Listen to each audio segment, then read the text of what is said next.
everyone, my name is Melissa from Inspire Me ASAP. Well, I don't have to tell you that this has been an absolute crazy year. That's an understatement for teaching. My school district has gone back and forth between hybrid and remote learning several times already this school year. Although I'm currently teaching remotely from home, I am scheduled to return back to school for hybrid learning this month. And based on the numbers for COVID, that may or that may not happen. The one thing that this school year has brought to all teachers, besides stress, is change. We really have to be so flexible with our planning and our instruction, whether it is in front of our students in our classroom or via a computer screen.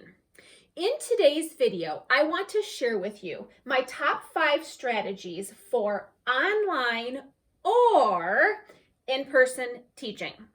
These are 5 things that I truly do feel will make an impact. Your biggest bang for your buck, best practices, whether you are live in front of your students teaching, which may or may not happen this year, maybe you're doing it now, or you're going to be teaching remotely now or for the rest of the year. These are 5 solid strategies that work both in person or remotely. So let's go ahead and get started. Oh, and before I forget, I do have a printout of these 5 strategies that you can go and download for free, and I'll put a link for that in the video description below. So the first one, and I would venture to say that this is the most important, and that is why I put it for number 1. Build relationships with your students and get to know them as readers. Building relationships, making connections will always be a top priority for teachers. I would venture to say that it is more important during this time of teaching than any other time. It really mattered back then, but it really matters now. It truly is hard to do when you are doing this virtually, but it's so important to do. Not only you with the students, but the students with the entire class and their classmates as well. So let me share with you some of the things that I've been doing with my students during our morning meeting time, and then like at the end of our day where we kind of take 10 minutes of sharing time, closing, wrap up. One thing that I noticed is that when we are doing this remote instruction, we are invited, we are guests in our children's homes. We see their bedroom where they're doing their learning. We see their living room, the dining room. We see their family members. We see their pets. We see their life. And that is something that we've never been privy to before. I take advantage of that by getting to use that as a way to build a relationship and make connections with my students. One day, for example, I noticed that one of my students, and I'll call him Henry, not his real name, confidentiality. I'll say that Henry, I noticed he had one dog sitting on his couch, and then another dog on the floor, and then like another cat in the background. And I asked him, "Hey, Henry," we were waiting for all the kids to, come and join us for the morning. "How many pets do you have?" Well, of course, Henry was more than happy to talk about how many pets he had at home. Turns out Henry has 8 pets at home. Well, right then and there, we all started to talk about how many pets we had. I talked about Max. Of course, I want to talk about Max and Cinder, my pets.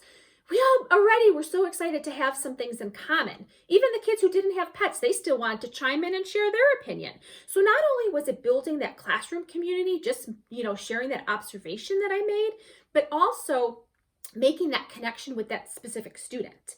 Because then what I could go back and do, and this is something that I did do, is I recommended a book to Henry. You know what, Henry? I know you love animals. I know you love dogs. I know because I literally see your pets at home. I know you're going to really love this book. I want you to read this book on Epic. I know you are going to love it. Another example is I saw one of my students very, very, very active.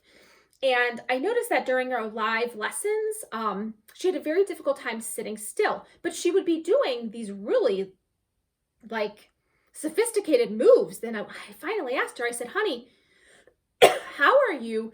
Where are you learning all these moves from? Are you in a club? Is it just a hobby of yours? Is it a sport that you're doing?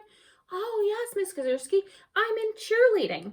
Well, that got us to talking about all of her cheerleading, her tryouts and her competitions and her practices and the awards that she won, the trophies that she won.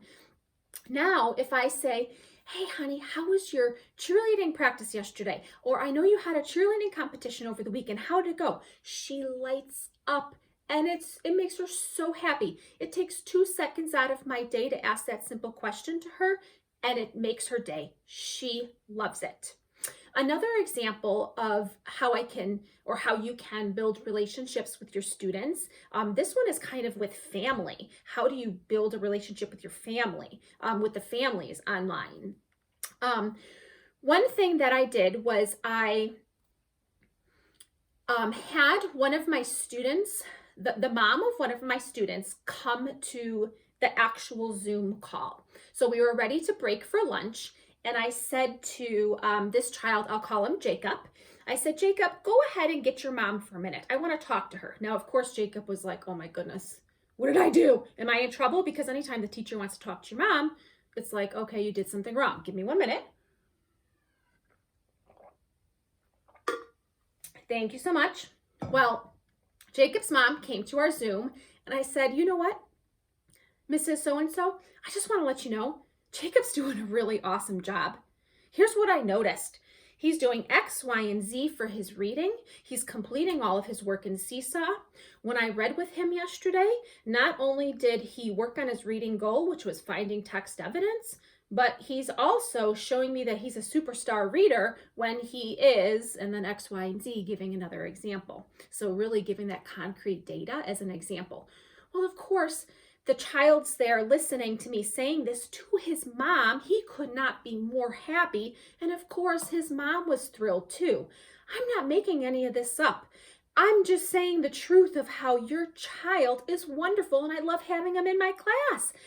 It took maybe 4 minutes out of the day and it was right before we went to lunch, but it was just one way to really establish that, that connection with families via Zoom. So let me move on to number 2. Number 2 is use a workshop model to teach reading. Now, if you've been following my other videos, you know that I am very, very, I shouldn't say obsessed, but very, very into the workshop model for teaching reading. So we begin every reading lesson, whether it's in person or virtual, with an explicitly taught mini lesson. The whole group is there, and we then move into our asynchronous learning time or our independent learning time at school. And then we have a closing where we all come back together and review what we did, debrief what we did during that time. Now, I will say that one benefit of remote instruction is that students are working independently during their asynchronous learning time. During their independent work time, regardless if it's in the classroom or online, students are applying the skill that was taught during the mini lesson to their own learning. Number 3, encourage your readers to read every day. Oh my goodness, so important to have our students reading every day, right? That's not going to change. Whether we are in person, whether we are online, we want our students reading. Well, one of the things that I kind of had to change this year is I had you might have remembered me talking about this when I had my video about the reading conferences and how to hold a virtual reading conference. One problem, a problem that I noticed was that my students did not have access to a plethora of books. In fact, it was the complete opposite. They had about, a couple of books and they just kept on rereading those same books. And they were kind of old books, and weren't books that the students would have, chosen if they did have the choice. So unfortunately, they just do not have access to a lot of books. What I had to do is find a way to get ebooks to them. So how can they still be reading books independently by themselves for 20, 30 minutes a day? So a lot of books. How can they be doing that on their technology, on their device?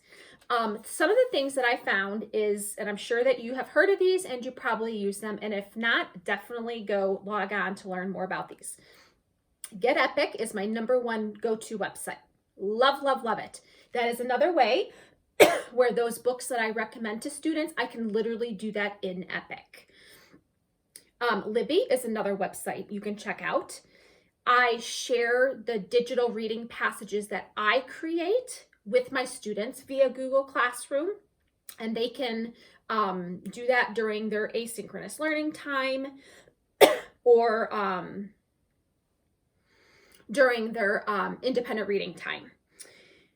Another example is you can print up hard copies of the reading passages, and then maybe your school can mail those to the families, or if that's not an option, then you can have the families come pick them up at packet pickup day, or just pick them up at the school. Yes, does it take time? Of course it does. But if that's what you're familiar in teaching with, like for example, if you're familiar teaching guided reading with hard copies of reading passages and doing it that way, use it if that's what works. If that's what works for you, use it. #4, find ways to make reading fun and engage your readers. This is a hard one. This is a hard one every day. It is a struggle. It is a struggle. Sometimes I feel like I have to put on this whole big dog and pony show, and that's not the case.